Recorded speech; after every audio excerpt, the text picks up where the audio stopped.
So let's see what we... Oh, Kazarts. Okay. Got a Star Wars game.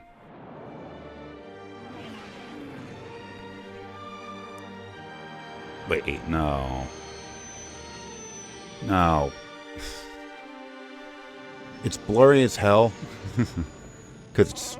it's a fucking Lego game. So I get that people like these games. The Lego whatever. Lego Star Wars, Lego Harry Potter, whatever. And when I first came across these, there was something sort of entertaining about how... Like, it was this charming little, like, goofy way that it portrayed the movies. Where it would go and... Like, it would play out the scenes, but there tended not to be any dialogue or something. And it was this kind of over-the-top goofiness to it, like that. Pulling the arms off. But... it wore on me. Episode 4, A New Hope. Episode 5, The Empire Strikes Back. You know, it's kind of weird to think that this is a PlayStation 2 demo disc. So these Lego games have been coming out for decades by this point. Darth 3PO? Now, for the first time ever, mix and match your favorite characters in millions of outrageous ways. And yeah, I don't know if anybody was asking for that.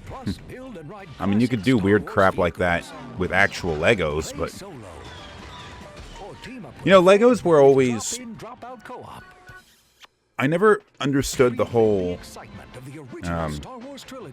even when it comes to Legos themselves, I never understood the desire to have these sort of licensed Lego pieces. Where you would have, like, the Star Wars X-Wing or something like that. And you'd build it, and then you'd have it. And you just end up with a crappy-looking model. And go to the playground. Yep, I'm going to have to play it. You would have this garbage-looking model when you're done. And the whole idea behind Legos, in my mind, was that it was a means of creativity. You build whatever you wanted. You didn't just build what was pictured on the box. So I didn't get that. I mean, not that I really had many Legos when I was a kid. Legos were expensive. I mean, you had Legos and then you had, like, not Legos. And at the time, the patent for Legos has since expired, so you have aftermarket Legos, which are cross-compatible, you know, for the bricks. But at the time, you had not Legos. Oh, shit. Hold on. I gotta do something. I gotta close out Steam.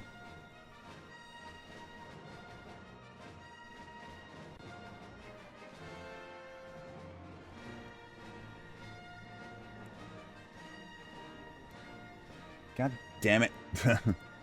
Steam, you fucker.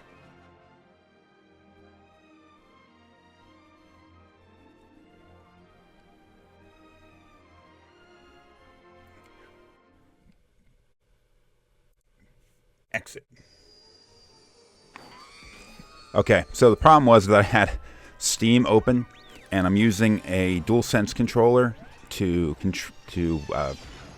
play this. And when you have Steam open, it interprets what you're doing as sort of like a standard human interface device, so it thinks like you're using it like a keyboard, because it thinks you're using like Steam big picture mode, even if you're not.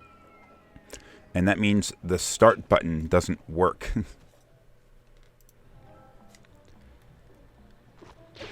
Oh! Yeah, okay. 3PO. There you go. Ah, fuck. He came back to life. You know, in my opinion, Darth Vader's greatest sin was building C-3PO.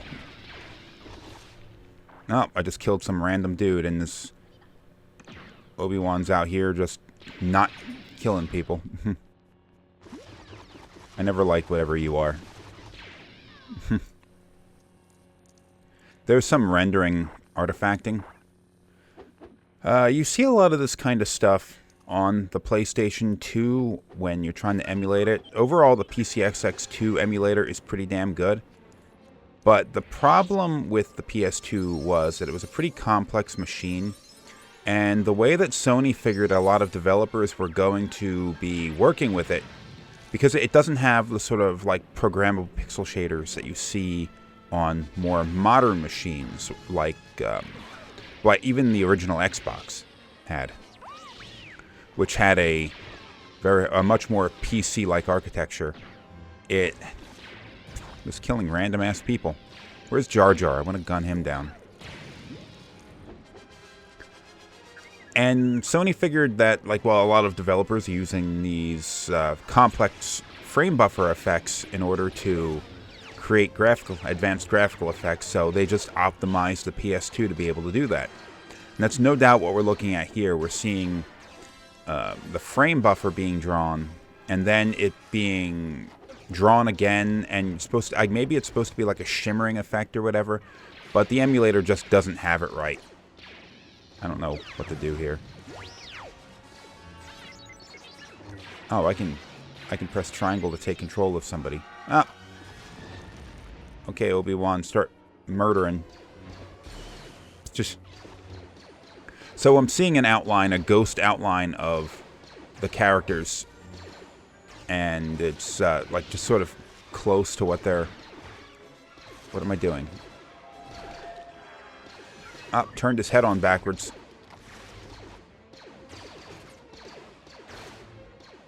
I don't know how to do this. It says push circle to...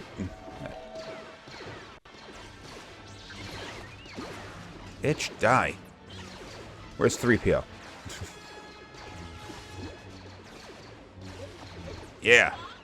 You too, R2. Fuck you, trash can.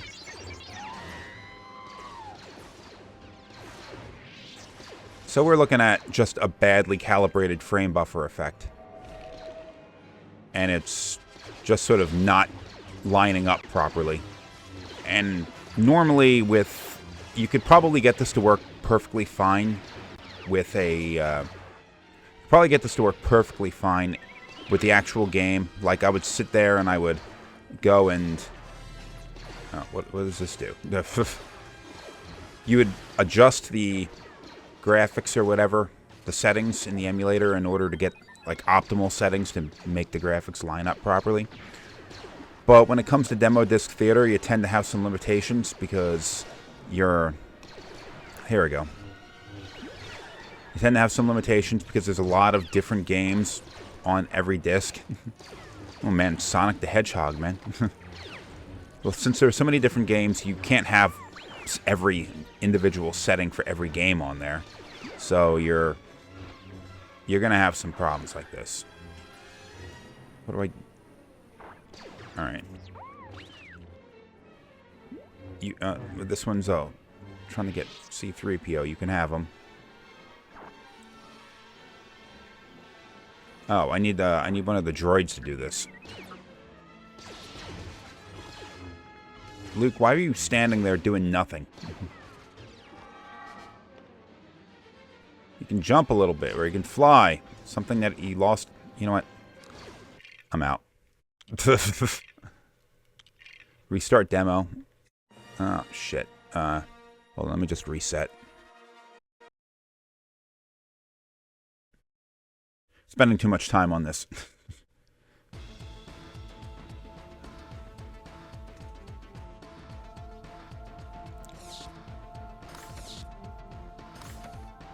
ATV Offroad Fury 3.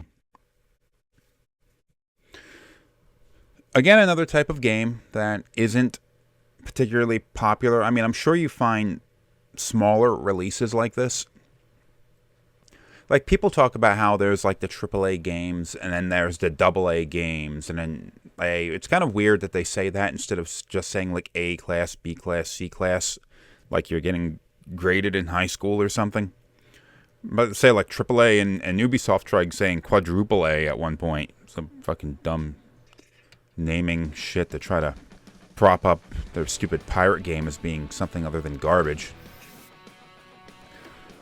But there was definitely a space back in the PlayStation 1 and the PlayStation 2 era for these sort of niche products with a sort of AA budget to them. And that kind of thing has really faded away. So I'm sure there are a lot of games like this, maybe even for like the PlayStation or the Switch or something. I imagine Steam has a lot of stuff like this, but you're not seeing like first-party studios putting actual like legit teams on these things. Games have just become so much more expensive to develop nowadays. Wow, look at the graphics of this. It's a PS2 game, and I mean, granted, I'm running it at a much higher resolution, so you're seeing something better than what you actually would have had on the PS2. But still, this does look pretty nice. I'm cheating. Just get in there. There we go. Alright, where's the brake? Probably square, right? Brakes are for losers. Just gun it and turn.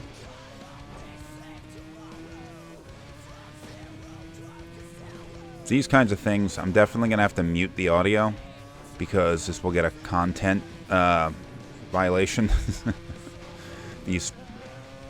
Yeah, that's another thing about these games for demo disc theater, is so many of these sports games, not like the football or wrestling or whatever, but you get like Tony Hawk's or these weird niche sports games like this have licensed soundtracks, and these are like a big part of what gave these games the character that they had. But as nice as that was at the time, yeah, these are licensed music tracks produced by actual bands, so they tend to ding YouTube's copyright tracking stuff. So I'm gonna have to mute this in editing.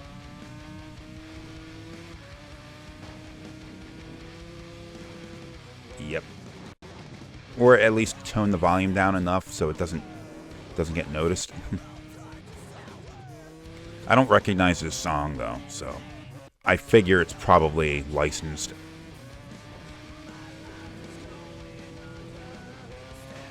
Oh, that must have hurt.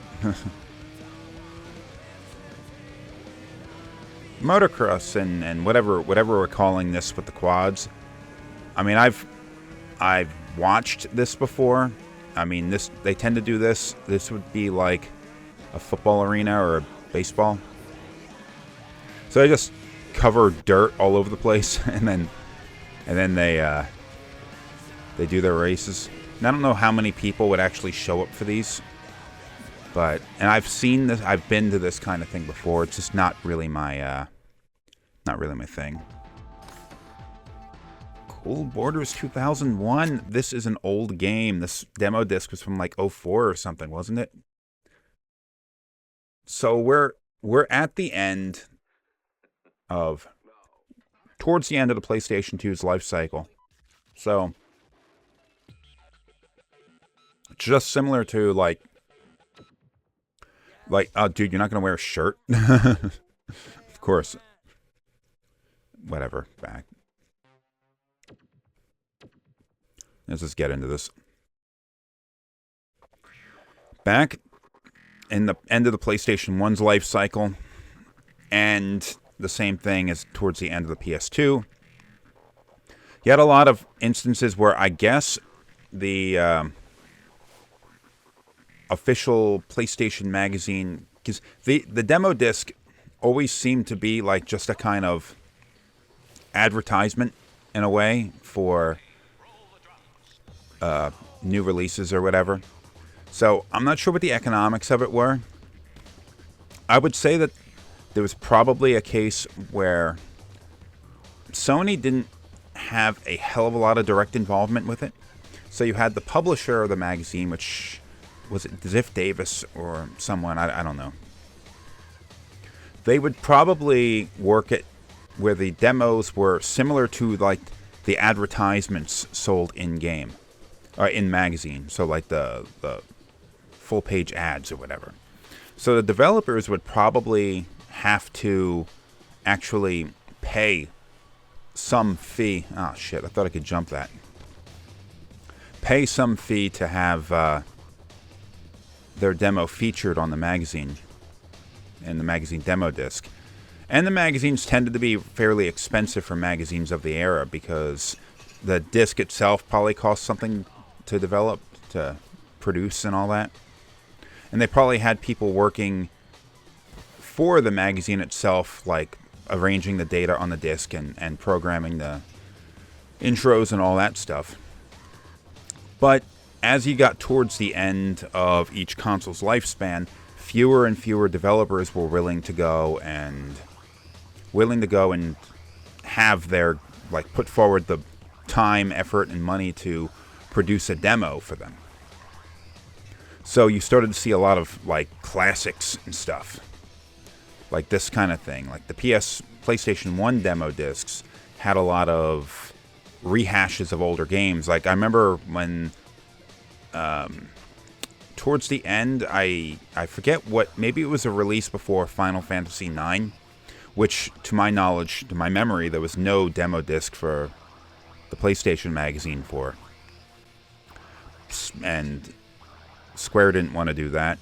So what they did was they released a demo disc full of nothing but Final Fantasy stuff. So what does that mean? Well, that means there was only one playable demo on it, and it was Final Fantasy VIII. And there were a bunch of videos for, like, Tactics, and maybe a video for 9. So that was, like, not a particularly good demo disc. Old games, not many of them. And that's just a result of, geez, another extreme sports game. Just a result of being at the end of the lifespan of the console. And it just didn't economically make sense for new demos to be produced for it. And I think that's what we're looking at here. Older games being rehashed. I remember the publishers went and said that, like, because the magazine was pretty good itself. But the main draw for the official US PlayStation magazine, at least, was the demo disc. So when the PlayStation 3 launched, or not long after launch or whatever, they were covering, what do I got to do? Start. They were starting to cover PlayStation 3 stuff, but there was no PlayStation 3 demo disc ever released. And they decided to rather abruptly just end the publication. And they made the statement saying, the demo disc distribution system is an outdated distribution system. And it didn't really suit the PlayStation 3, which had the PlayStation Network. You can go online and download demos from there. So the main feature of the PlayStation magazine was obsolete.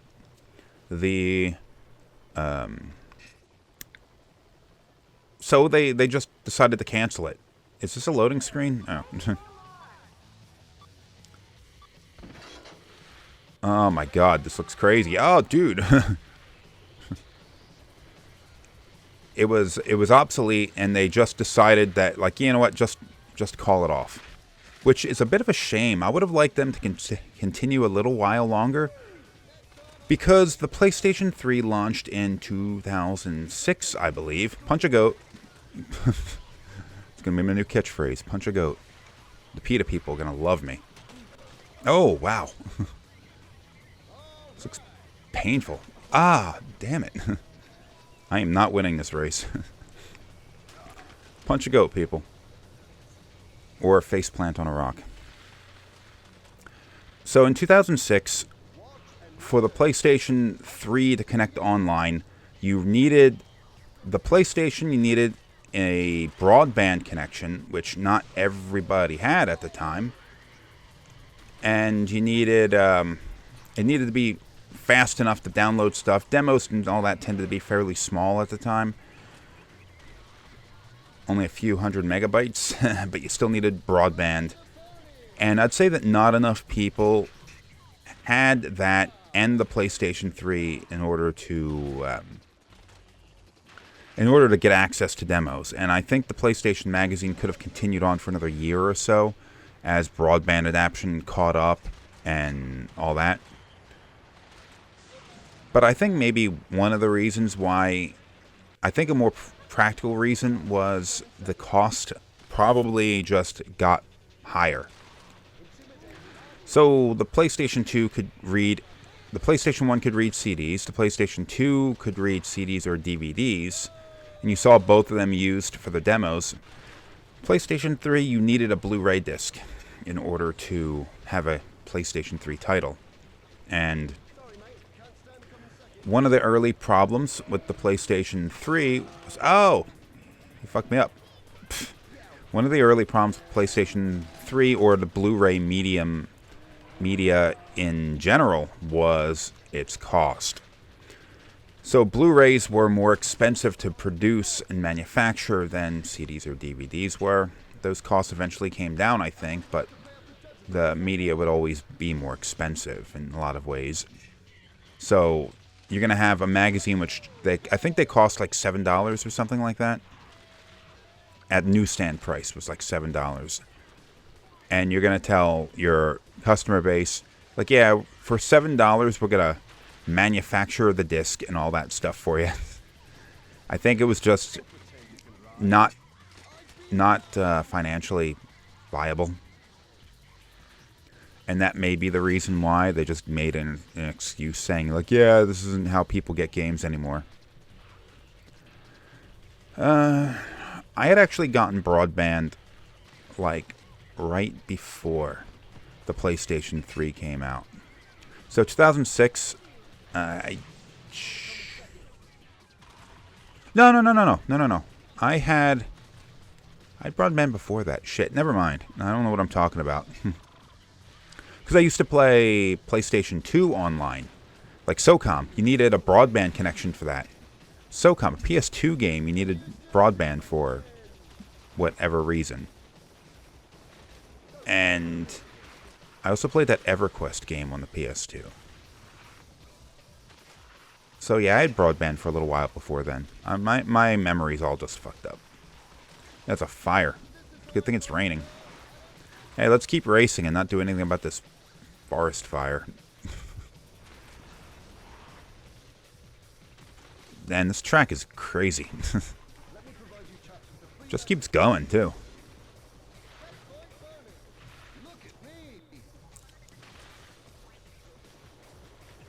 Am I supposed to slalom here?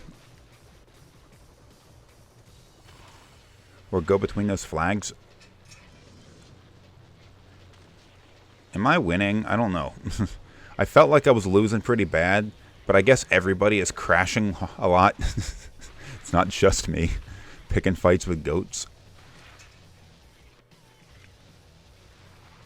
Oh shit. No. Ah, I am winning. I'm 1 of 10. I think that's what that means. I think that means I'm winning. Oh, what happened? Oh, I got kicked. By that guy? eBay. Holy shit. Remember when that was trendy?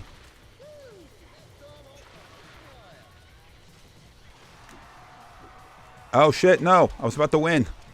I might still. No, I'm not gonna win. Fuck you, dude. Where are you?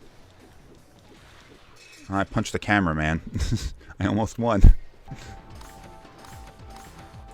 Jet X20. I don't know what this is. Towards the end of, like I said countless times before, in the early days of having these demo discs, during my early days of having a PS1 or a PS2, the demo discs were my lifeline because games were expensive, and like I said, Legos were expensive, games were more expensive, in some cases anyway.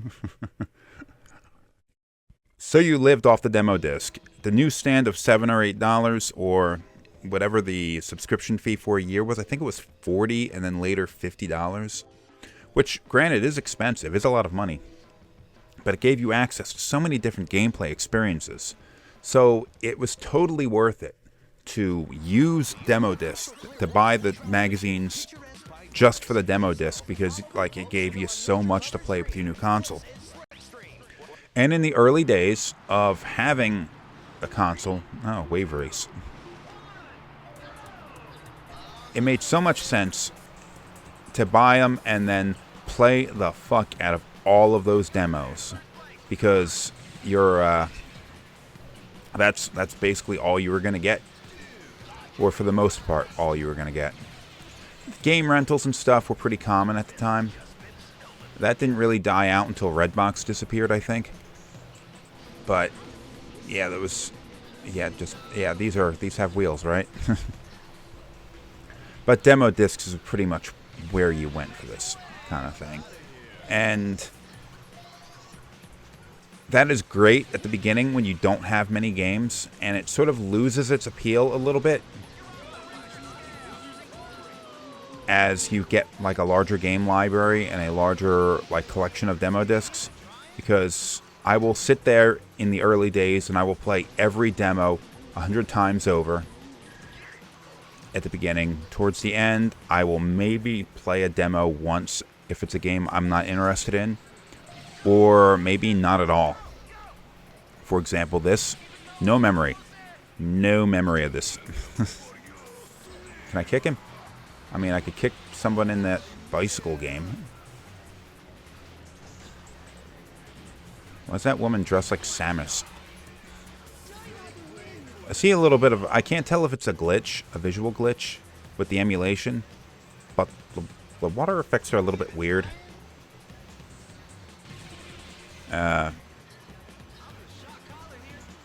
Whoa, that guy's moving fast.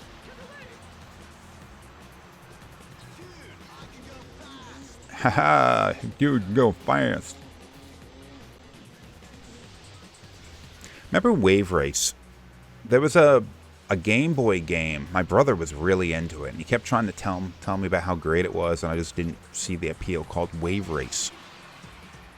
And it was just, I don't know, it felt sort of like an RC Pro-Am kind of thing, but with jet skis.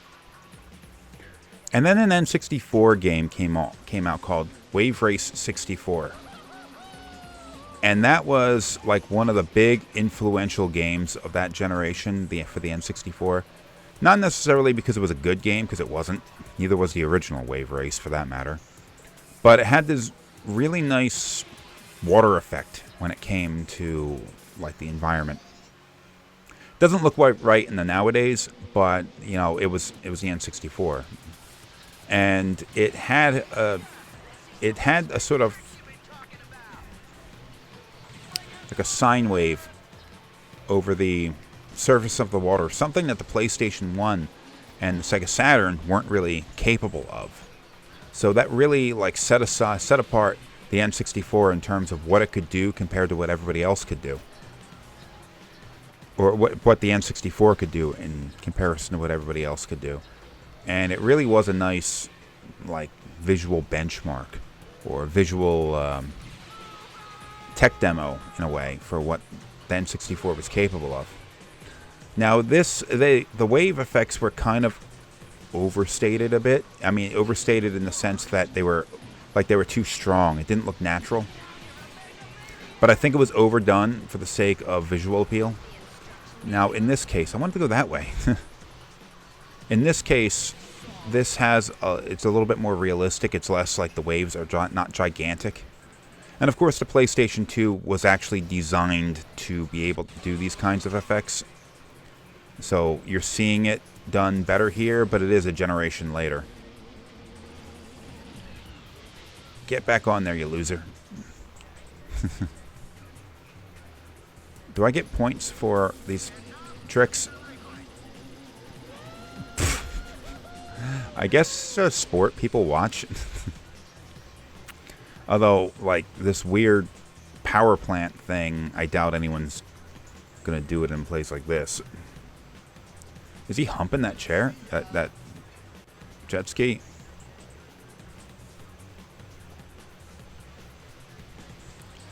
So many waterfalls, jeez. Man, developers just did not give a fuck about being realistic, did they? Oh, you push square to boost.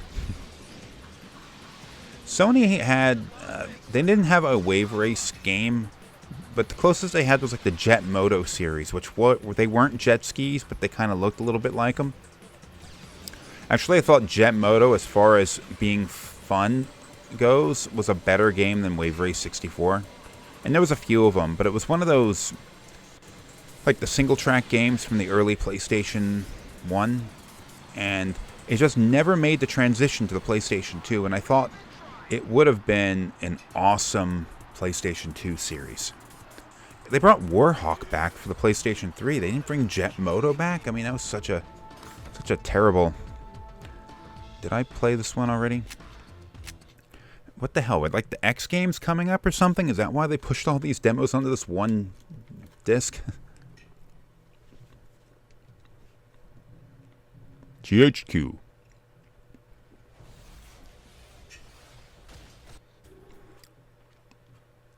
THQ was a big publisher, and it's amazing that they went under. I guess you make enough bad decisions.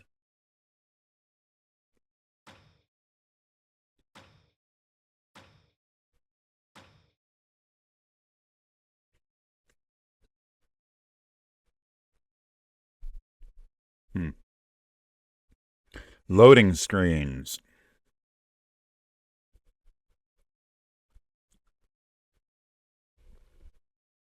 Now, I always wonder about certain technical things. Like, a lot of games will... did on the PlayStation 1, PS2, PS3 eras. They were... in order to reduce load times and all that kind of stuff, the developers would take some time and rearrange data on the disc in order to make it easier to access.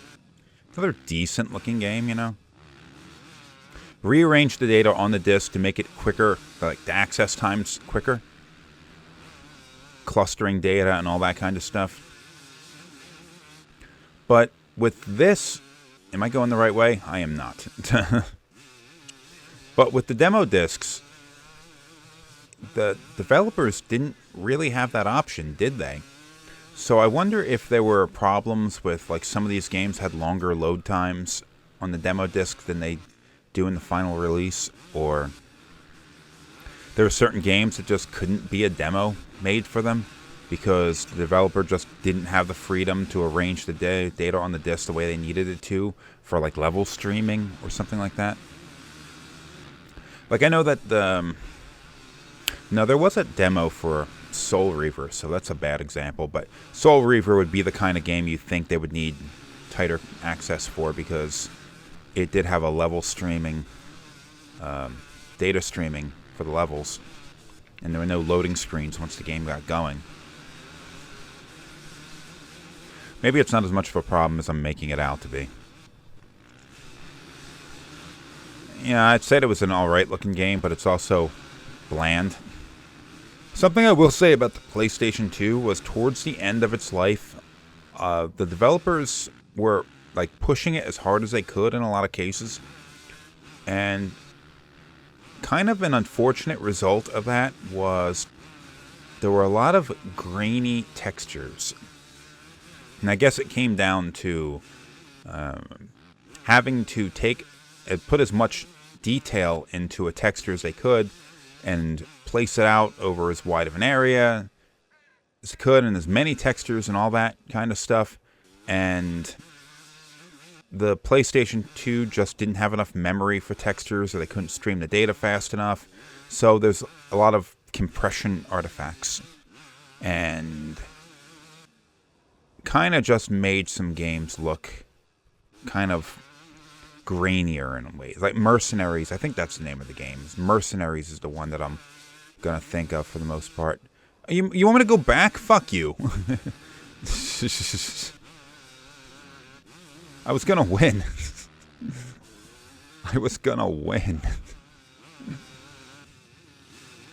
Ah, damn it. All right. I'm going to have to take my defeat.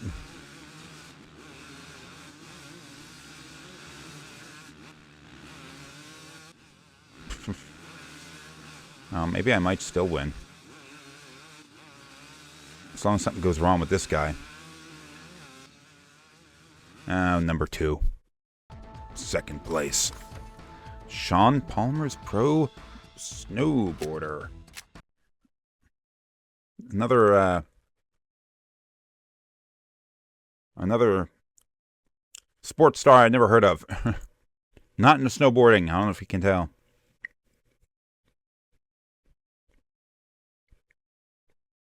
I wonder how much these people got paid for these licensing deals. It must have been a great time back then if you were some big star in one of these niche sports here. And like if you're in the NFL or something like that, then Madden's going to come knocking and they're going to want to license your name so they can stick you in the thing. And it's probably a part of your contract to begin with. So there may be some special payment associated with just that. But for the most part, no one's going to come knocking on your door, willing to hand you extra money. I do remember this demo. It's also, the graphics look terrible. I think it's just... God, I'm going to have to mute the music in this one too. No one's knocking on your door, on Shaun Palmer's door in 1997 in order to hand him a licensing deal. But in 2000, whatever this was made, he's getting a contract. And I think whoever the hell is a big star in the world of snowboarding nowadays is not getting a knock on their door. Is that a covered wagon?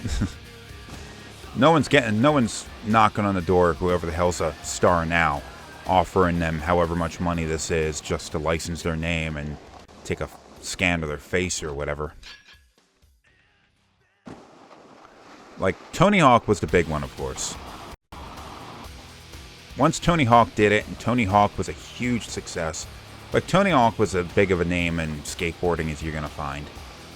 And then Tony Hawk Proskater came out, and then all of a sudden he became like a mainstream celebrity in a lot of ways. Like, if you can name anybody who's in the, like, skateboarding, pro skateboarding, Tony Hawk was the guy. And there's a lot of them, of course, but the majority of them are just... It's like, all of these are niche sports.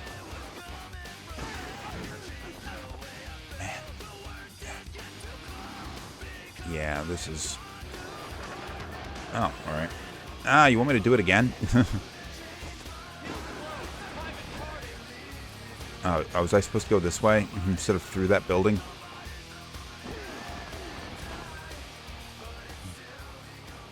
This game's actually hurting my eyes a little bit. It's blurry. A lot of these emulators, when you upscale the... not upscale, but render the game at a higher resolution, you tend to get this, like, problem where the post-processing, like the multiple render passes, don't line up properly. And I think that's what I'm looking at here, just like I think that's what I was looking at in the Star Wars Lego game. But it's manifesting differently here, just manifesting as a kind of a blur.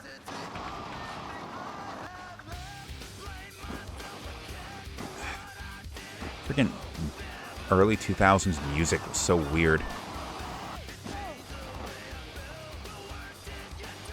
Who the hell was that band that everyone hated?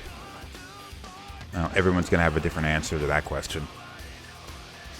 They had stupid ass, like, Beastie Boys wannabes I'm thinking of. You know, I can't even think of the name of any of their songs, so I can't describe it and hope somebody can help me out here. Oh, you'd think I knew what I was doing there. Oh! I should have died. Let's snowboard over pavement with no snow. Oh, there's a car down there. Is that my finish? Is that an Escalade? Fuck. What is happening? Am I supposed to do this for another 11 minutes? Fuck that. We're moving on. Tony Hawk's Proskater 4. There were 4 of these games? Oh, wait, no, this is the PS2. Thinking, were there 4 of these for the PlayStation 2? And like that. Well, there may have been. I don't know. They did get into the Underground series during the PS2 days. So I don't know how many there were. Like I said before, Tony Hawk was the big, the breakout star of this type of game. Now, a lot of these other people where you, like, I don't know who the hell Shaun Palmer is. Do you know who the hell, oh, I just killed him, though. I do know who Tony Hawk is. These games were a big deal, especially the first two. And they kept a lot of popularity going past that. Like, the first one came out of nowhere, and it's like, you know, this game about a sport no one gives a shit about, it's actually really good. And it drew a lot of new eyes and new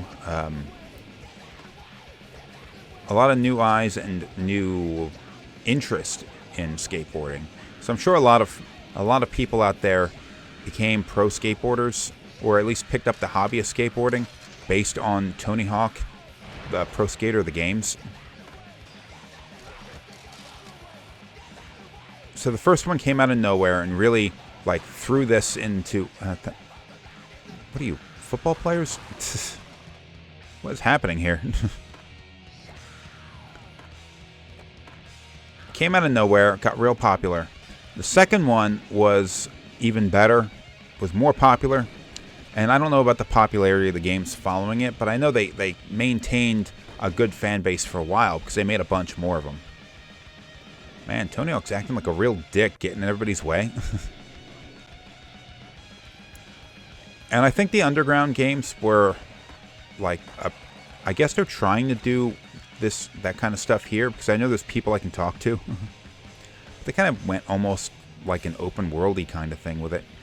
And eventually people stopped giving a shit. Yeah, I didn't even read that. I don't know what he was telling me to do. Dude hit the brakes. But eventually these games sort of lost their shine. And I think they did the remakes or whatever of Tony Hawk's 1 and 2. Tony Hawk 1 and 2. But before that, they, like, in the PlayStation 3 or PlayStation 4 era, there was supposed to be a Tony Hawk game that just got sat in development hell for a while. And then when it came out, they put this hideous cel-shaded look on it. And, and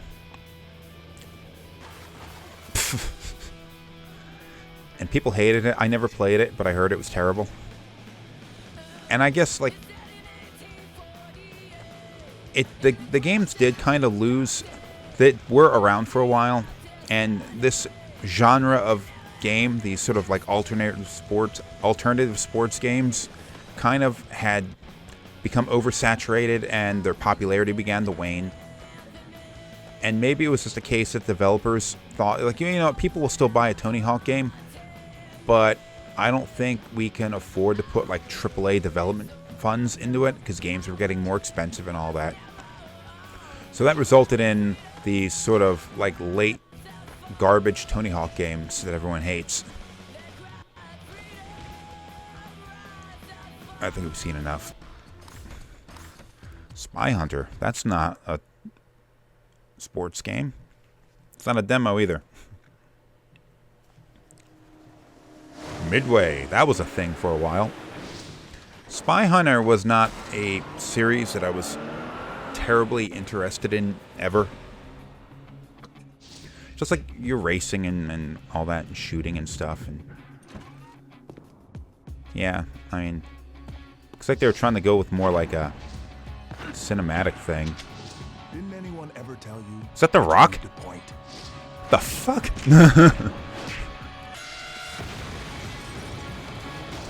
What? Scepter is no longer the most advanced assault vehicle ever. With the world's most dangerous secret agent at its control. It's a predator.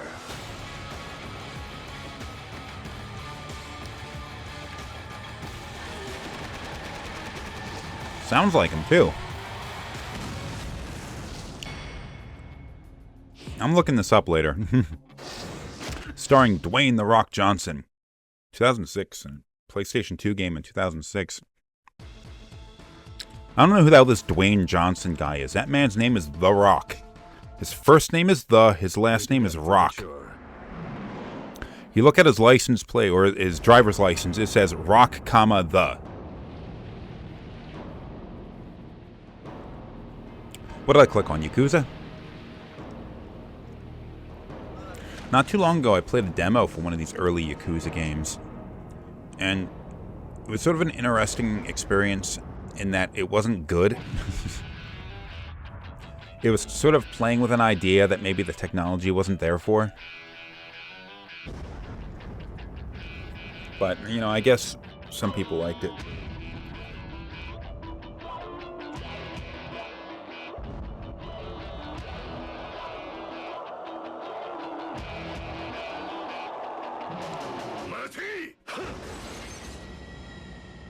So I guess this is the first one. The one I played the demo for.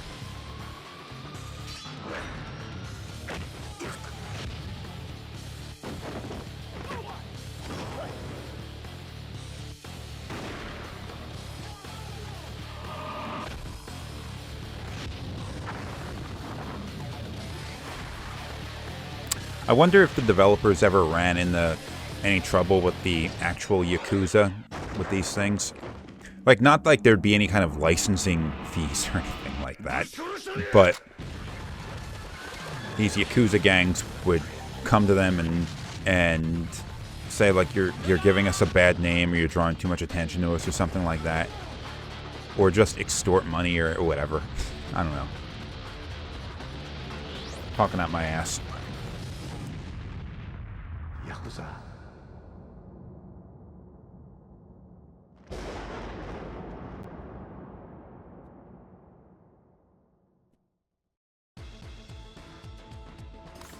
Super Monkeyball Adventure.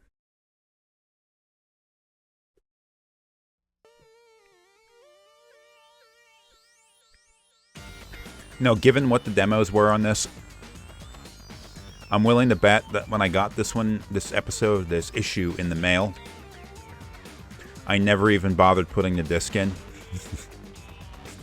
That's why none of this looks familiar except for that one demo, which was just a rehash of an earlier one of the snowboarding game. Because none of this would have interested me in 2005 or 6 or whenever this was. This is issue 108. Let me look that up.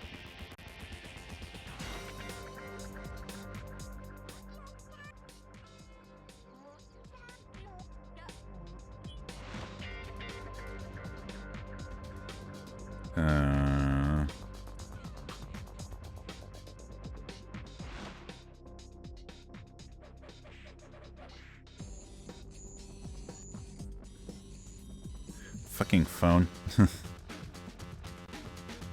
2006 January, is it? Rated E. January 2000. Oh fuck no. I'm looking at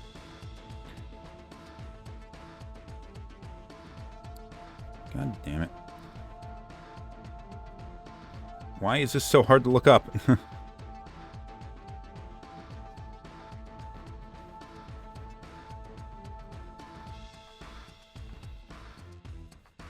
September 2006. Okay. That took way too long to find. We already saw Lego Star Wars. The Fast and the Furious. Oh my god. Is this a game or a fucking movie? Okay, it's a game. Okay, so here was the thing about the Fast and the Furious that I hated. So when this movie was coming out, first came out, or not long after. Oh, I don't know, whatever. I don't know the timeline exactly. But in my early life, I had put effort into, like, I was training to become an auto mechanic. It was a job I actually did for a little while when I became an adult, but not, like, it didn't become a career for me. And so, like, yeah, I knew a thing or two about automobiles. Like, my interest in it has waned significantly, so I don't give a shit anymore. I don't keep track of what new cars come out. or what new automotive technology or anything like that. So I don't care anymore and don't keep up with it. But at the time, I was absolutely had my head that far up the ass of that kind of thing.